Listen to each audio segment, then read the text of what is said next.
Dear students, today we will discuss Laplace transform of periodic function. So before we discuss about the periodic function, let us see what we mean by periodic function. A function f of t is said to be a periodic function of period t if f of t plus capital T is same as f of t. That means the value of the function repeats in every interval of length t. The same value repeat. That means the graph of the function will be same in every interval of length t. So that is called a periodic function. If it is a periodic function of period t, then f of t plus nt, n times t, is also equal to f of t. Is also equal to f of t. This is true for every value of t. This is true for every value of t. So this is called the periodic function. For example, we have sine and cos functions. Sine x, cos x. These are periodic function of period 2 pi. These are periodic function of period. What is the period of this function? Period 2 pi. So that means the graph repeats in the interval of length 2 pi. Similarly, we have tan x.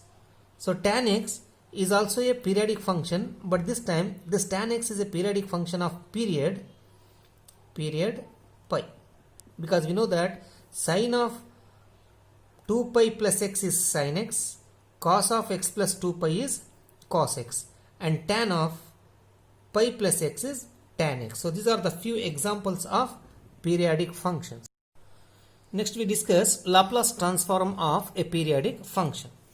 If f of t is a periodic function of period t, then its Laplace transform is given by 1 divided by 1 minus e power minus s into period t, capital T, into integration from 0 to capital T. This is also the same, period t, e power minus st f of t dt. So this is the Laplace transform of a periodic function. So now proof is, we know by definition Laplace transform of f of t is what? It is integration from 0 to infinity e power minus st f of t dt. So this is the Laplace transform of a function. This is the definition of Laplace transform. So this can be written as, this is equal to, so 0 to infinity I will split into intervals of equal length. The length of the interval must be t. So 0 to t e power minus st f of t dt plus the next interval of length t is from t to 2t e power minus st f of t dt.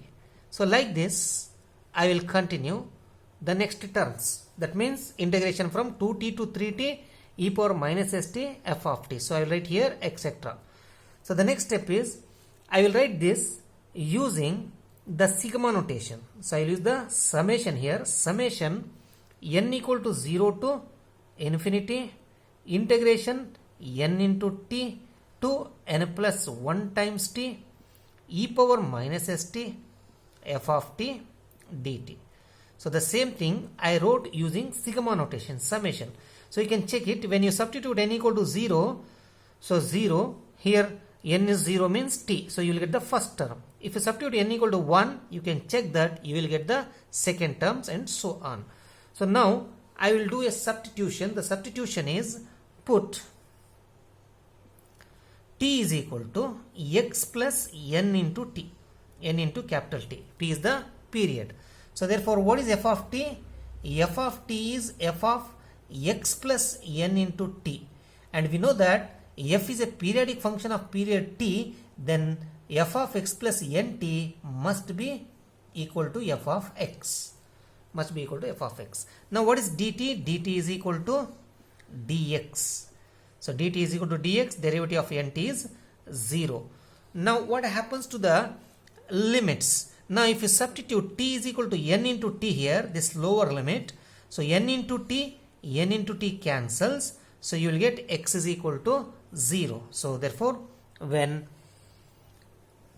t is equal to nt x is equal to 0. Similarly, when t is equal to upper limit n plus 1 times t, that means nt plus capital T. So nt plus capital T, if you substitute nt cancels, then x becomes capital T. So when t is equal to the upper limit n plus n into t, nt plus 1 into t, then what is x? Then x is equal to capital T. So this is equal to, now this is summation is over n. So therefore e power minus sx f of x dx is constant of this summation. So you can take this 0 to t e power minus sx f of x dx outside the summation. So we can write the in the next step we can write this one as 0 to t e power minus sx into f of x dx. Then we have this summation n equal to 0 to infinity e power minus nst, e power minus nst. So this is equal to, this you can write as, so if you want you can write this summation first, summation n equal to 0 to infinity, because this is the multiplication, so you can interchange, so multiplication is commutative. So n equal to 0 to infinity, this I will write as e power minus st whole power n, e power minus st whole power n. So this is equal to this. So then this integral, so 0 to t, now you can change x is equal to t, the integral remains the same. So therefore we can write it as e power minus s small t f of t into dt, both are equal. Now this is equal to, this sum is actually in the form 1 plus x square plus etc. So therefore this sum you can write as, we know this 1 plus x square plus etc. is equal to 1 divided by 1 minus x. So therefore this sum we can write as 1 divided by 1 minus, in place of x we have e power minus st. So e power minus st, then we have this integral 0 to t e power minus st f of t dt.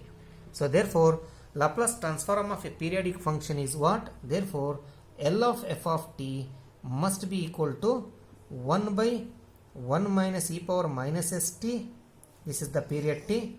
So 0 to capital T, period t, once again e power minus st f of t dt.